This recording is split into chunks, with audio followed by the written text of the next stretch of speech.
all have a clipboard that is Biodiversity Bingo. And as we walk through the whole WaterMarks walk today, you'll see different features that either have positive or negative effects on biodiversity. Mark on your bingo card what you see, and the first 3 people to get bingo will receive a nice little prize. I teach printmaking and papermaking at UWM, and my research focuses on sustainable practices, green print shops, and most importantly about national treasures of intangible crafts. So that was what really drew me to this project, because with papermaking, the quality of the paper is only as good as its water. So that's something that is really, it resonates with me. I work for River Revitalization Foundation. It's a land trust in Milwaukee, and we focus on protecting green spaces along the 3 rivers in Milwaukee. And my role as the land manager is to improve the habitats that we own and with other partner organizations. And that involves a lot of community engagement, as well as some national AmeriCorps teams and local youth crews. I'm just really excited for what's going to happen for this neighborhood and the improvements that the Meuininck River is going to have. Would you guys describe this as a river? Well, technically it is the Meuininck River that's flowing below us. It is Milwaukee's smallest river. It's only 9.5 miles long, but it goes through the densest part of the city. There's about 200,000 residents that live within the Meuininck River watershed.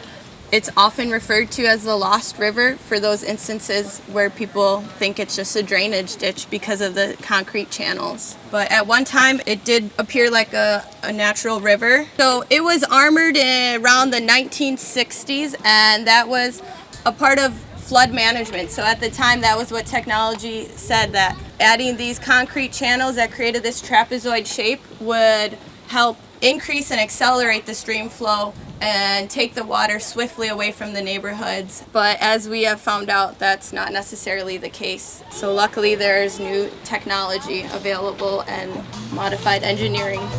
The plan is to pull out the concrete bed and add more curves and bends to the river to restore it, as well as terrace the land so that when there are heavy rains, it will allow more water to come and then filter through native plant species and rocks so that it will clean the waters. Hopefully that ecology will become safe again, because right now this really presents a hazard.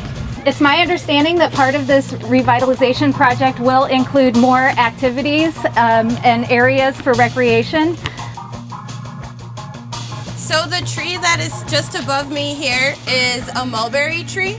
It's a really great species for a lot of songbirds like to eat the berries. I also personally really like to eat the berries. So if you find any that are black to a deep blue, those are nice and ripe and edible. Feel free to eat them.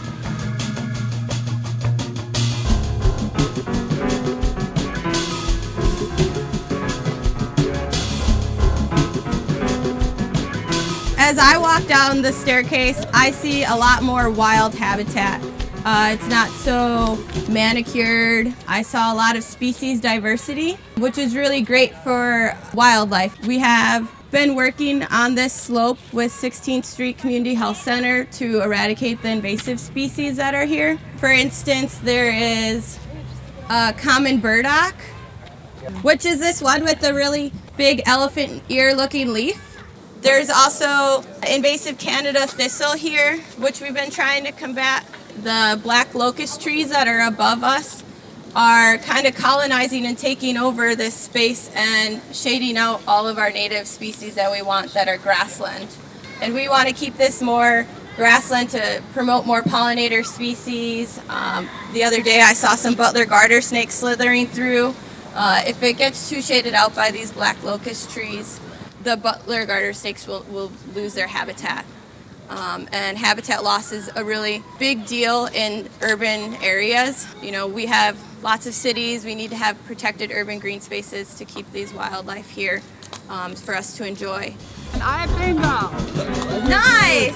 Congrats, you're the first one. Perfect, congratulations. You can collect your native seed packets at the end of the walk. With this being a living classroom with the playgrounds, the rec centers, it can also, with the natural habitat, be a great space for learning in that capacity too.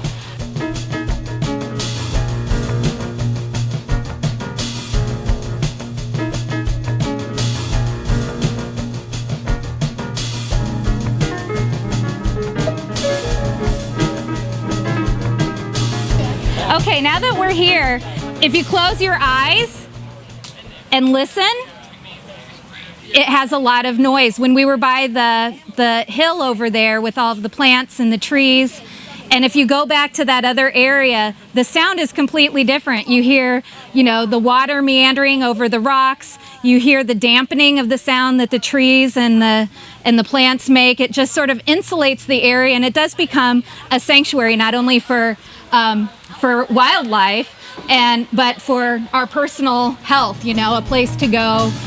Reprieve from the city. Exactly. Okay, so you can see here how close some of these homes are. But in a flash flood situation, you can imagine that they're like really serious safety issues. Homes used to be in these vacant lots to your left here. There used to be homes that lined the KK River. 27 homes were demolished in this area and a total of 84 throughout the KK watershed to naturalize it. If you think of any culture, really, there is a traditional craft practice that revolves around paper as a resource. I have chosen a few to highlight today. From Mexico, the paper cut flag used in celebration, used for religious practices, for ceremony. This comes from Poland. This technique was used as applications for window coverings in cold climates. Making paper is transformative, right? It's taking something and creating it into something else useful. And this whole sort of reprocessing, getting rid of it, making it into something else and giving it a new life is a nice metaphor, I believe, for what's happening in the community. So hopefully I'd like to take everything here, the walk, the plants, everything, like sustainability, right? And bring it all in full circle into what this is going to be. So I actually have some paper that will dissolve in the water, and I would love for you to write a wish or a message to the river and take it over at some place that's safe. Deliver your message to the paper so it knows how much we care about it.